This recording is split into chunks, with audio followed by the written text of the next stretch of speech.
lugares.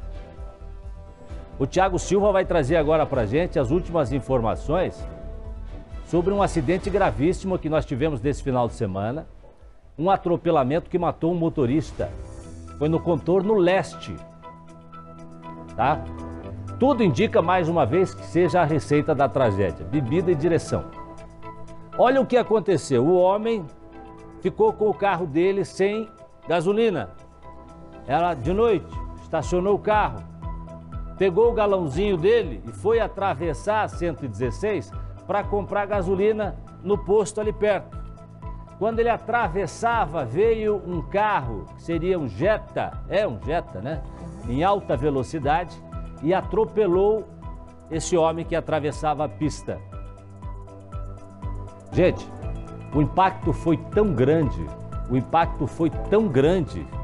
que o homem perdeu as duas pernas na pancada, no acidente. As pernas foram desmembradas do corpo. O Jetta parou uma distância depois, eu não sei ainda qual a distância depois, mas esse motorista parou, tinha no carro inclusive sinais de bebida alcoólica e pasmem comigo, o absurdo de tudo isso. Ainda tinha uma parte do corpo da vítima no carro. Thiago Silva, me conta mais, sei que você apurou, a polícia já sabe quem é o motorista? Ela já sabe quem é o dono do carro. Provavelmente o dono do carro vai chegar ao motorista, porque é um carro que não tem débitos, é um carro que não tem multas, não é um carro piseira, como a gente fala aí, quando o carro está tudo enrolado, né, o Jason Goulart?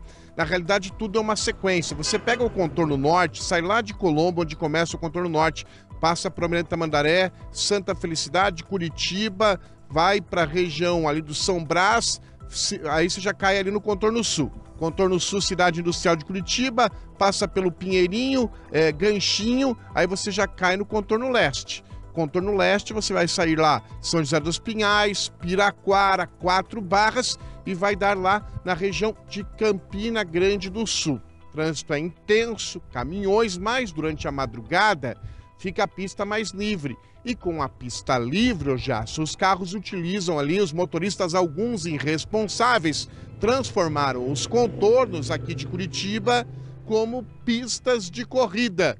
E essa tragédia de um pai de 5 filhos, você acompanha agora aqui no Balanço Geral. Veja.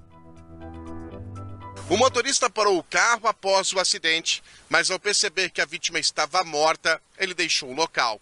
O carro ficou estacionado no acostamento do contorno leste, no bairro Ganchinho, aqui em Curitiba. Estamos na posse da placa e das características do veículo que ficou no local. Então estamos buscando o proprietário desse veículo para que ele informe se era ele o condutor do veículo, ele cedeu o veículo para que outra pessoa conduzisse. O pai de família Robson dos Santos Gonçalves deixou 5 filhos. Ele voltava de um posto de gasolina quando foi atropelado. Segundo as informações, o carro de Robson acabou o combustível. Ele então foi ao posto que fica do outro lado da rodovia, comprou gasolina e quando retornava para o automóvel foi atropelado.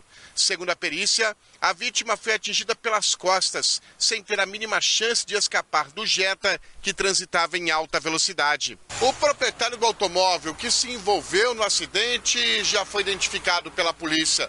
É uma pessoa que mora no interior do Paraná.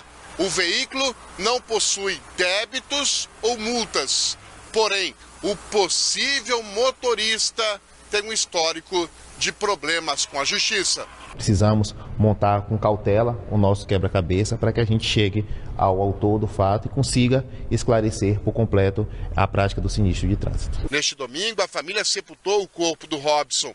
Todos esperam pela prisão do motorista, que além de dirigir em alta velocidade e fugir após o atropelamento, parece que estava embriagado, pois um copo com caipirinha foi encontrado no console do veículo. Inicialmente, pela prática do homicídio culposo na direção de veículo automotor, com causa de aumento pela omissão de socorro e também por ter se afastado do local do acidente para fugir da responsabilidade penal ou civil que lhe possa ser atribuído. E além disso, vamos tentar buscar constatar se há indício ou não de embriaguez. É isso, é o trabalho da polícia agora. O delegado Edgar Santana já fez um contato, inclusive com a Polícia Civil no interior do Paraná, para que os policiais fossem ao endereço onde bate a localização lá, onde bate o registro do motorista desse carro. A mais de 400 quilômetros aqui da capital. A vítima fatal, infelizmente, morava a poucas quadras ali, a poucos quilômetros, morava na região do Ganchinho, retornava para casa depois de mais um dia duro de trabalho, pai de 5 filhos, perdeu a vida. E agora? O que acontece? Geralmente os motoristas vão até a delegacia, fogem do local, não prestam atendimento, não prestam socorro, não fazem o bafômetro e alegam: olha, eu fugi porque estava com medo da reação da população. Ali não tinha reação nenhuma, não existia ali o porquê do motorista ter deixado a cena do atropelamento dessa vítima fatal. A polícia tenta prender esse condutor a partir de agora. Prender não, mas identificar pelo menos, ô Jasso. Vamos partir do princípio então, Thiago, que seja o dono do carro, né, o motorista. Você tem tanto BO assim, hein? Como é que ele ainda estava dirigindo? Tinha autorização para dirigir? A carteira ainda estava valendo? A Carteira Nacional de Habilitação? Eu perguntei, tive o cuidado de perguntar para o delegado se existia algum crime de trânsito praticado por ele. Segundo o delegado Edgar Santana, não. Ele tem passagem 157, que é o assalto, assalto quente, né? A BO forte de assalto, e tinha também de apropriação indébita. Artigo 168, a delegada Márcia Marcondes pode explicar um pouquinho mais pra gente em relação a isso, mas os dois artigos que ele respondia, 168 e 157, ô Jasso. Então o trânsito ele estava podendo dirigir, mas o problema dele era outros mesmo. O problema dele são crimes patrimoniais, né? Ou seja, o roubo, né? Que a gente, quando fala em roubo, fala do crime com violência. E quando a gente fala em apropriação indébita, é aquela situação em que ele licitamente pegou alguma coisa de alguém porque foi emprestada para ele ou qualquer outra situação e ele não devolveu mais. E é isso que caracteriza a apropriação indébita. Mas é claro, a primeira coisa vai ser ver se ele se encontra na cidade dele, porque isso poderia caracterizar que ele emprestou o carro. Agora, se ele não está lá, provavelmente ele é o condutor.